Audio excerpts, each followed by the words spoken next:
start snarling, man. That's all it is, and I don't mean to be mean. No, I get it. Fun guy came out with a hockey stick or some shit. I'm like, dude, are you crazy? I'm the guy who stops the shower and fucking flicks fleas out of there. Listen, It's the total opposite of what you think. I Everything in Islam is the total opposite of what people think. We fucking hero worship women. You see me with that lady? I agree. It's got nothing. Yeah, you're a good guy, man. I don't know what else to tell you, man. Read some Carlos Castaneda. Hey, what's your last name? Can I ask your last name? Yeah, Racine. R-A-C-I-N-E. I'm going to email you, bro. Please. You're saying you're good, man. I am good. That's my name means Hassan in Arabic means good. Hussein is one who does good. Learn something new every day. I'm sorry for the fracas, man. Apologize. Thanks for the book, man. Swimming with the Sharks.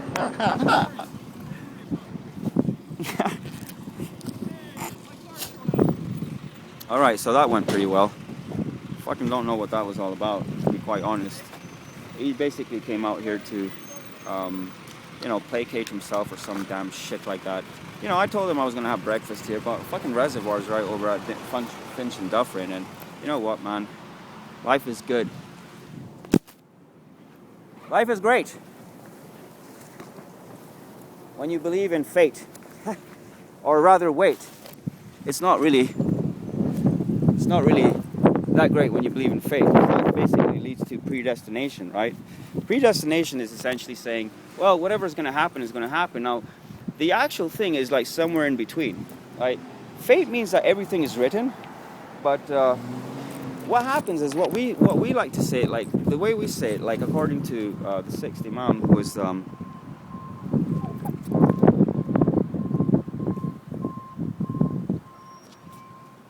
sixth Imam was the great-great-great-grandson of Prophet Muhammad, peace be upon him, and his family. And so basically the way we say it is that, you know, al-amr bayn al-amrayn.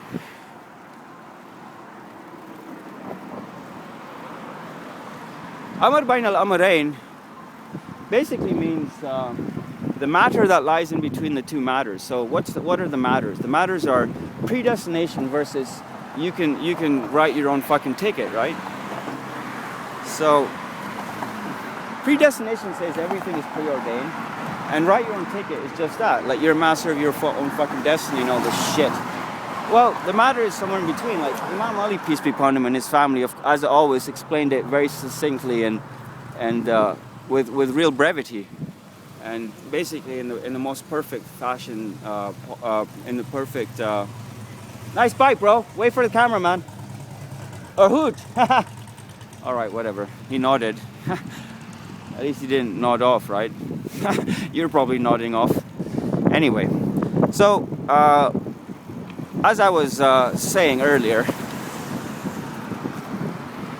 Imam Ali was asked by some man something along the lines of, "My master, may my parents be sacrificed for you."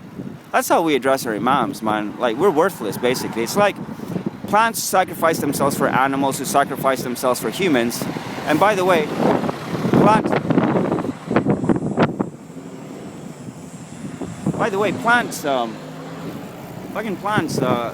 themselves subsist on minerals, the lowest of the low, right? Inert. I guess that's the spectrum, right? But see, the thing is, humans sacrifice themselves to saints, you understand? Sacrifice themselves to prophets and all this kind of stuff. That's where it begins to get kind of semi-mystical.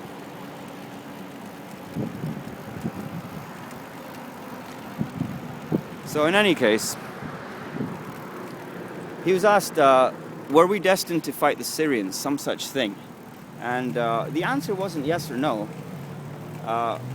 It was an explanation, but in explaining the concept of Amr bayn al-Amrayn, the matter that lies in between the two matters,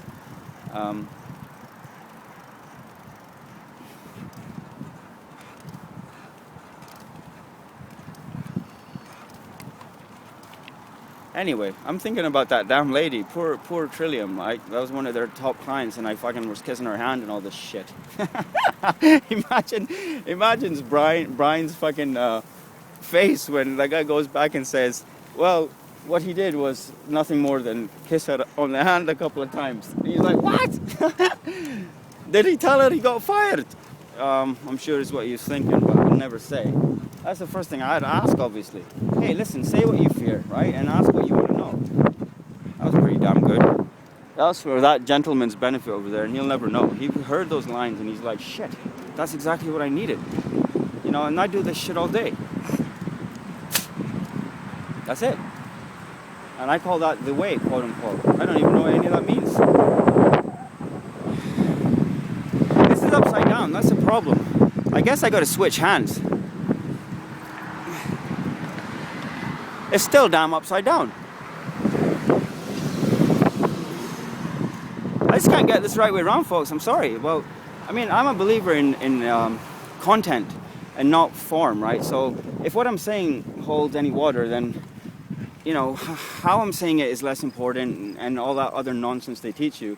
But certainly camera angles and all this rubbish lighting, it's just irrelevant. You know, I'm the guy who made a movie on a camera, on a traditional digital camera, right? And I just clipped together like 8 or 9 clips. And the purpose of it was just to show you that it's fucking possible. Sound, animation, editing, all this rubbish. Hey, listen, I only got 153 viewers or some shit. It's like I only got 60 followers on Twitter. But see, I don't tweet every day. If I tweeted every day, trust me, I'd have more followers. It's very easy. Now that we're talking about that, and I really want to get back to reincarnation at some point. Let me just do it right now, very quickly. So you got this big soul system, right? Reincarnation. Good souls come back in as humans, let's say, ultimately, whatever the hell kind of thinking that is in terms of, wow, why would you want to be a damn human, right? Why wouldn't you want to be a lion? Anyone? Hey, if lion's king of the animals, and animals fucking rule, they do. You think humans have it good, or whatever, do you have it good? How good do most humans you know have it? No matter what they have, they'll always, you know, basically, it's what our sixth Imam, peace be upon him, said, the great grandson of Prophet Muhammad. He said, if the son of Adam was given a valley of gold, he'd want a valley of silver, or vice versa. And that's all it is. And most people can swallow that kind of concept on a rational level, but it doesn't go from the head to the heart, as they say in Amway. In Amway, they say the business needs to go from the head to your heart. When you're living and breathing and dreaming the business, when every word that comes out of your mouth is connected to the business, by the way, you'll be making it in the business, or you'll have made it. Now, here's what I do. I've mastered Twitter, I moved on. I mastered how to create a fucking website that generates traffic. I can't fucking be bothered to keep at it, because I figured it out. I didn't stick with it long enough. You call me scatterbrained and say, you're master of all jacks and trade of none or some shit. I'm so like out there and stupefied that somebody would down someone who has multiple skills. What skills do you have, dear reviewer? I'm not trying to badge you. You're probably a professional, working professional, I'm assuming, and if you like majority, and therefore you got a skill, accounting or some technical thing, or maybe you're blue collar, right? But you have something of value to offer to humanity. So what if you had 2 or 5 of those? You know what, should I tell you some shit? I'm the best workman you could have at your site. I'm the best sales guy for sure you could have on your team. I'm the best motivational guy. I'm a fucking fitness guru. I don't know what to say. There's nothing in life I haven't conquered, as far as I'm concerned. You'd be like, that's a bold statement. That's the kind of statement a guy like Miyamoto Musashi would make. You know why? He didn't make a statement like that. He just wrote a book. He said, this is how you live life. And by the way, that's what I'm doing right now in the form of a novel. I didn't want to tell anyone about it, but fuck. It's like the saying that if you can't hold your own secret, then don't expect anyone else to, right? Seems like a good place to seems like a good place to leave the bike, right? It's contrary to popular thinking, basically. It's the best place to leave my bike. So just give me a minute, will you, viewer? You can look up at that other damn pylon, perhaps, if the angle is right, and if the phone doesn't slide down here. Hopefully you can still hear me. Life is good. So you got this big soul system, okay? Good souls come out this way, bad souls go in this way. Okay, so what the hell? Where did the souls come from? Who designed the system and all this shit? And don't tell me it fucking just appears to be designed. You're the one who's programming all these algorithms into your damn thesis of reincarnation. You're saying, well, if you do such and such a thing and rack up this many karmic points and you hit the fucking bonus level, hey, you come back as yourself. That's really cool. Wow, what a damn, you know. Oh wow, we've got some cops. Hey, thanks, man. I'm making a movie on Toronto. Thank you. So, Yeah, very friendly people, huh? And the funny thing is, like, we're still south of Steel, so they're TPS. They are Toronto Public Service. Not public service. Fuck, that's what they should be. Seriously, any customer-facing role is customer service. Okay, and any customer service role where customers pay is a sales role. Okay, and that's all that shit is. If you're a front desk at a fucking, you're a triage nurse at a hospital, you're customer service. If you're a security guard, you're customer service, right? And by the way, customer service and sales is the only fucking thing that matters. And support is customer service. Okay, see, in the first thing, the customer comes to get something from you in terms of his problem solved, or he likes your product, or whatever service. I shouldn't give you sales and marketing dribbles on my YouTube channel, because I mean that's not what it's for. It's absolutely not for anything other than what the fuck I want to talk about. And I'm gratified to realize I'm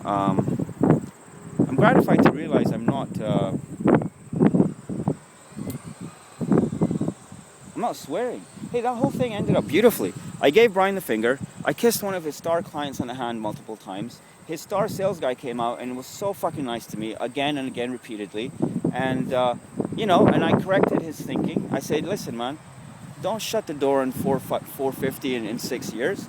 He's like, I wish. The guy's a damn masterpiece. He's a fucking fine art piece. The only problem with Trillium is that it differs from I guess I don't need to lock the fucking bike, man. Who's gonna come out here and steal it anyway? And that's when it gets pinched, right? And I was trying to do Craig Ferguson. I fucking can't be bothered, Craig Ferguson thing, once again, I'm fucking mastered that shit. Like, you watch my two-piece video on it, which hasn't been uploaded yet.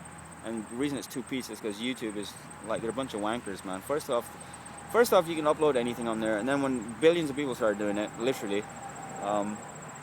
it's like, okay, this is retardation beyond belief. We got all this stuff on here, no one's even watching more than once or twice. What the hell? Like, we got to limit the lengths at least. We got to limit the copyrights at least. We got to limit some such thing. And then it's like, you're going to be paying to upload soon. Will you? I don't know. Is water always going to be free? I don't know. What about air? I don't know. Are we going to have nanotechnology inside our bodies and being connected to the internet? I sure as hell hope so. If it's possible, why the fuck not, man? You'll be like, oh, that way the robots will become sentient and they'll take us over. That's what you probably think if you think along those lines. You know what? You're damn retard if you think that. All the bad things that could have happened throughout history and that have not happened and have been averted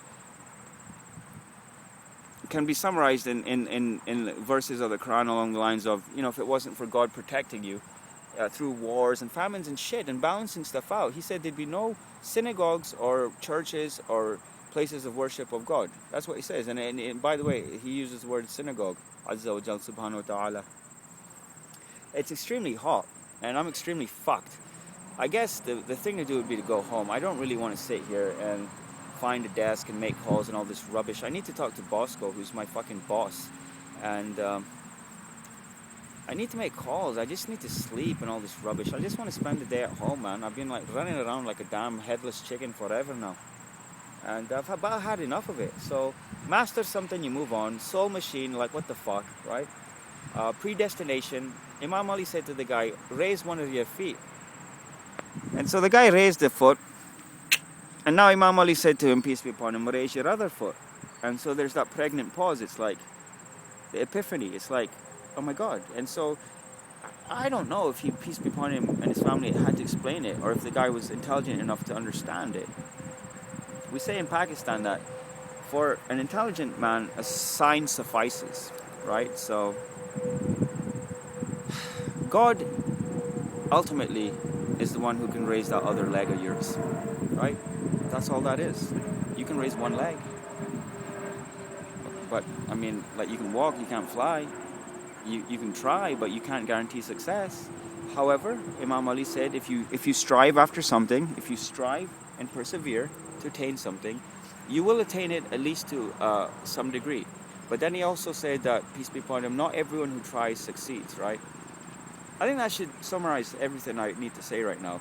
Hey, Trillium-Sales-Group, solid organization. You can't fucking down a company that's making millions or whatever, and everything in there is marble and gold, and we got like a curling table with little gold and silver irons. It's like carom boards in Pakistan, CAROM. And you flick little discs on this table, and you've got 4 cornered pockets. It's amazing. It's like snooker, but just sitting down in a hall, and you've got like 5-10 tables, and all the betting and all the sletting going on. So